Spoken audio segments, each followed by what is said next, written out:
Hi everyone, I'm Daisy Rocha and this is what's happening in Brazil. We start by updating you on the latest news from the country.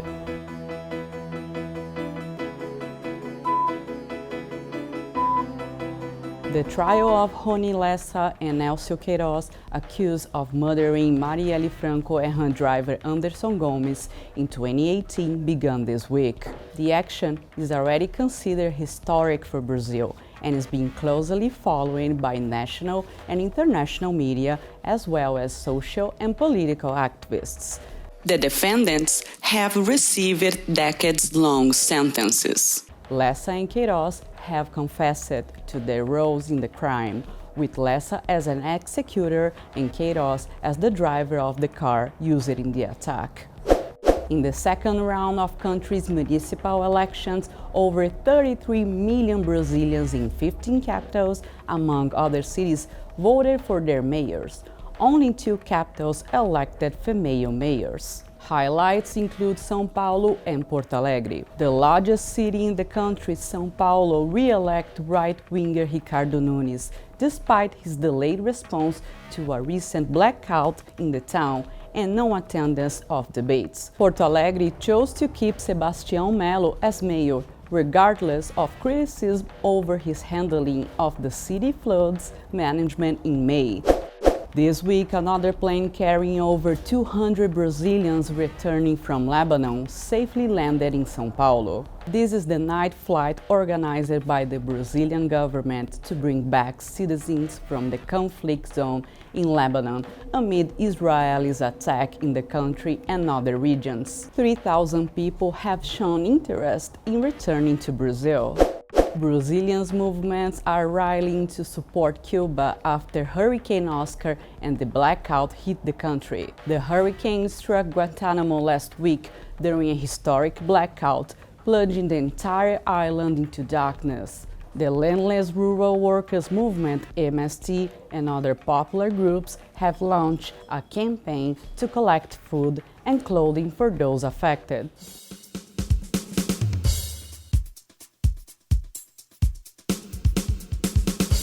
In today's story of the week, we'll cover how the Landless Rural Workers Movement is resuming organic rice production in Rio Grande do Sul after the devastating floods of May. The movement kicked off the event Planting Ecological Rice, which featured the announcement of aid measures for land reform settlements in the state.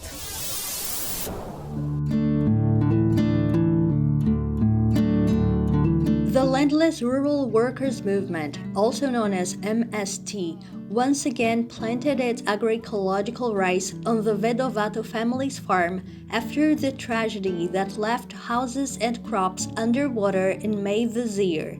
The planting resumed at the Integração Gaúcha settlement in the city of Eldorado do Sul, in the metropolitan region of Porto Alegre, Rio Grande do Sul's capital.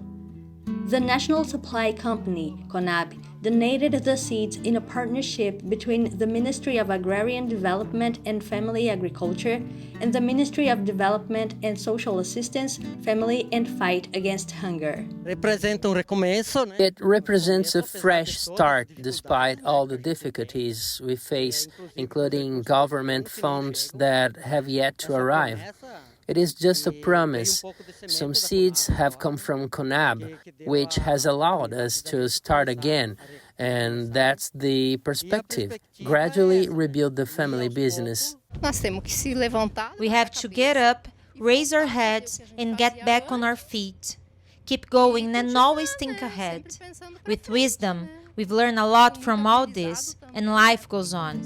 After the devastating flood that destroyed houses and crops of settled farmers in Rio Grande do Sul, agroecological seeds were sown, meaning a fresh start, an act of full symbolism. Today, we are able to sow, to plant in the soil that less than 90 days ago was flooded, impossible to reach. So for us, it is a great joy to be able to open the planning and reaffirm the continuity of the agrarian reform, agroecological production project producing healthy food, preserving the environment and at the same time being able to generate income for our families. CONAB's action will distribute more than 245 tons of agroecological seeds and 473 tons of seeds adapted to the organic system. The initiative will benefit 373 families hit by the floods and cultivate approximately 4,000 hectares in various cities. We need a lot of support and help in this new beginning, in this reconstruction. It is not a short-term initiative, but medium and long-term. The event took place at the COTAP cooperative headquarters and was attended by local authorities and representatives of the federal government, including the president of CONAB, Edgar Preto, and the substitute minister of the Ministry of Agrarian Development and Family Agriculture, Fernanda Machiavelli. On the occasion, contracts were signed guaranteeing support measures for the families affected by the floods. This agroecological rice that we are so proud of will have the federal government's full support to resume production. Today, we announced that all the roads have already been granted funds and work is underway to rebuild them within the agrarian reform settlements. The houses that have been destroyed and can no longer accommodate their inhabitants are going to be rebuilt, many of them in other locations. In other words, families are going to be resettled in areas that are suitable for production and at the same time suitable for them to live in safety.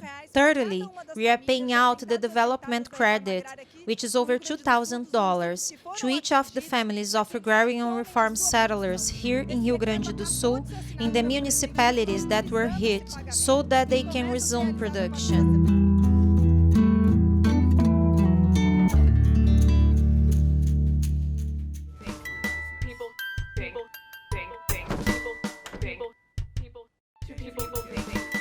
In today's episode of Culture Talk, we continue to focus on Brazilian rice. This week, we will explore a recent advancement in rice production in the state of Maranhão, also led by the Landless rural workers movement.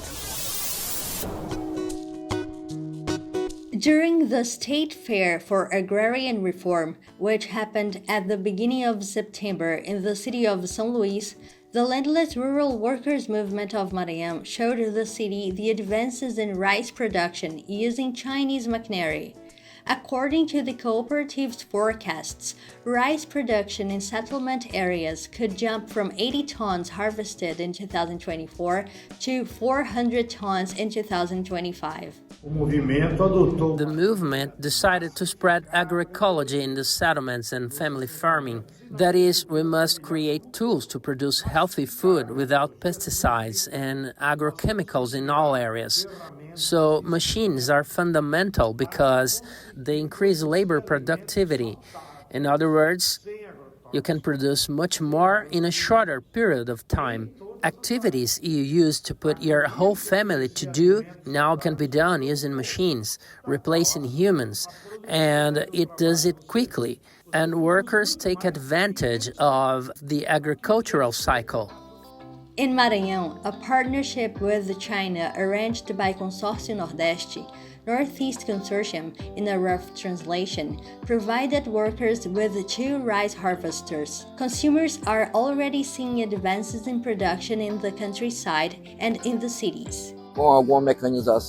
With mechanization, production only tends to increase, and shorten working time. Production increases and working time decreases. I'm very supportive of this movement, the MST. Seeing these machines reach them is a source of satisfaction for us as we see they're involving more and more. With this partnership with China, I'm sure the trend is for them to get better and better. Tests with the new machines began during the 2024 harvest on around 50 hectares in the agrarian reform areas of the Itapecuru Valley. Professors from China Agricultural University were on site and impressed with the results. With farmers' agility, by 2025, the cooperatives may double the area planted. estamos expondo as nossas sementes, mas também... We're exhibiting our seeds, work equipment, and tools, including Chinese machines. This year, we harvested 80 tons of rice. Our perspective for 2025 is already planned. We will increase the number of hectares planted to 100 and harvest 400 tons. This will be possible because we already have Chinese machinery in Maranhão. With mechanization, the hard work usually done with sickles and machetes is now done faster, resulting in larger production. E antes nós colhíamos. Before, we used to spend 25 days harvesting a hectare of rice. This year, we managed to harvest a hectare in 2 days using the equipment, so the efficiency of these machines is being proven. We believe that with access to technology, which doesn't stop at rice harvesters but other equipment being designed to reach the settlements through this partnership between the MST, China, the state government, and the Northeast Consortium, we can move forward more and more.